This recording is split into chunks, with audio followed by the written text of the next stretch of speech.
One Piece fans, we need to talk. Because regardless of what the internet says, regardless of what the power scalers say, bro, y'all need to come back down to reality. And hold on, before we even get this started, bro, when I say One Piece fans, I'm talking about the people that specifically only watch One Piece. I myself am an anime fan in general, so I can see the delusions, I can see where people are right, I can see where people get things from, I can see both sides of the argument.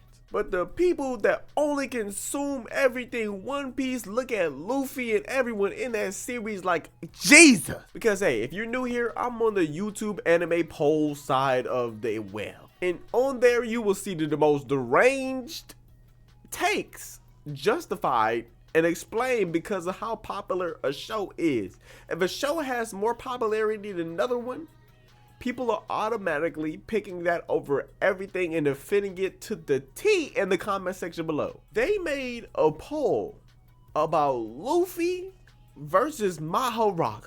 And of course, guess who these people chose? They chose their Lord and Savior, Luffy. But when you question these people and you ask these people, what does Luffy have that will completely annihilate, eviscerate every last bit of Mahoraga into nothing? They tell you about punches and kicks, the only thing that Luffy is able to do. Oh, well, he has this big punch and then he gonna crush Mahoraga and kill him. What? That's not how Mahoraga works. Well, he's gonna jet pistol his head off, and guess what? Mahoraga dies because he has no head now. That's not how Mahoraga works. Mahoraga has to be completely eviscerated to get a win on him. So if all your attacks are punches and kicks, how do you beat Mahoraga? You don't, because in the fight between Luffy and Mahoraga, in the beginning of the fight will be Mahoraga adapting to punches and kicks. And the people that don't understand Mahoraga, they think, oh, well, it takes time for him to do this. Brother, the more he experiences something, the more he will adapt to it, my nigga. If he experiences something multiple times at a fast rate, he will adapt to it damn near instantly. Bro, in the anime, Mahoraga was underwater. Water is a constant thing that happens to him. He is constantly feeling the effects of water. He is constantly experiencing water while submerged in it. He adapted and gained gills because it was a constant thing that was happening to him. And then you got people in the comments, bro, oh, well, why did it take some minutes for him to adapt to Sukuna slashes? Because Sukuna would slash, start boxing physically, take the fight super slow. Luffy is not fighting as slow as Sukuna did. Luffy is throwing punches, kicks, jet gat, bro, everything. And it's not going to do anything to Mahoraga, and Luffy will not figure out what is going on. Not only that, Mahoraga being adapted to his punches and kicks, he has one of the greatest weapons to use against a Luffy. My man got a sword on his wrist, gang. It is over. I'm not even gonna bring up the constant slander that is happening right now on Luffy's name and swords. The problem that people don't understand with Luffy is just his skill set that doesn't allow him to beat Mahoraga. But people like Akainu can beat Mahoraga. People like Enel can beat Mahoraga. Bro, even Ace can beat Mahoraga. It's because their power allows them to fully engulf, destroy, bro, everything will get eviscerated in their power. You're not dropping a piano on Mahoraga and killing him. Getting crushed does not eviscerate him. Again, with Luffy, what does he do? Punch, big punch, baranga, ah! But whatever punch you want to use with Luffy, it is not going to completely eviscerate Mahoraga. And one of the things that get me mad about you niggas is, bro, is y'all be forced to low-key try to power up his people as much as possible because of the arguments y'all have and the expectations y'all have. When Luffy's goal was never to obtain power, my nigga. That nigga just wanted a good adventure and go get that One Piece. But hold on, even when you look at the story itself or you see the show itself, you see Luffy do these big moves attack, especially on fodder in the show. And they don't get destroyed like y'all claim that they do.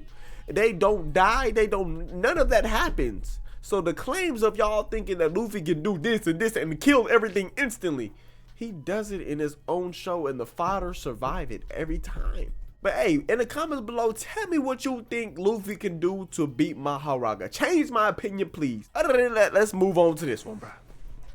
Somebody, bro, these niggas, they lost their mind, bro. Somebody put Gojo versus Zoro.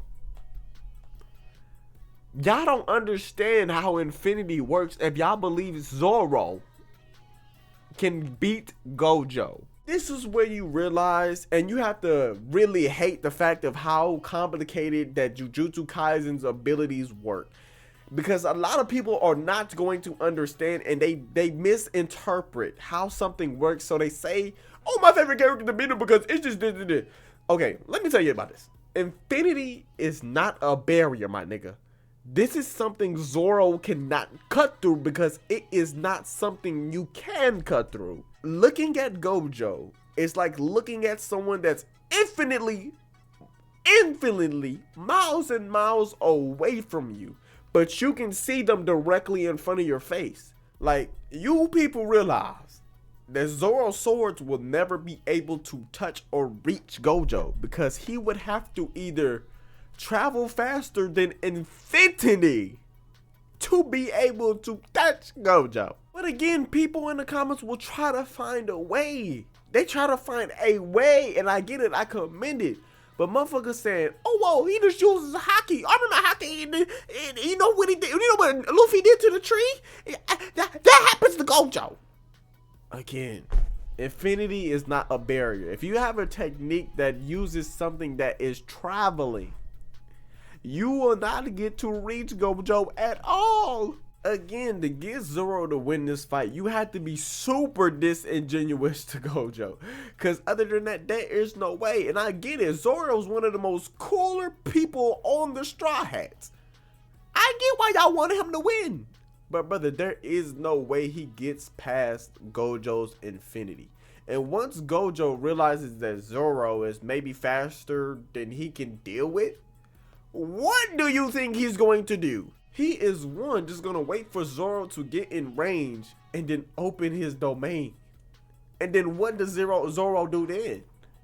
What does Zoro literally do then? Now, I know this video may drag some One Piece fan people that would just hate and dislike the video and not actually want to have a conversation. But I am so open to having a conversation about this. Because, brother, it makes no sense how y'all want these characters to win but don't know or have a case of why they would win. I get you want One Piece to be the ultra strongest anime out ever in existence, but y'all have to go beyond being One Piece fans. Y'all have to be anime fans to not be as disingenuous as this, because this is pure insanity. Now, without further ado, I'm ending the video right there. Like, subscribe, help me out, but leave it a comment, tell me about something, and goodbye.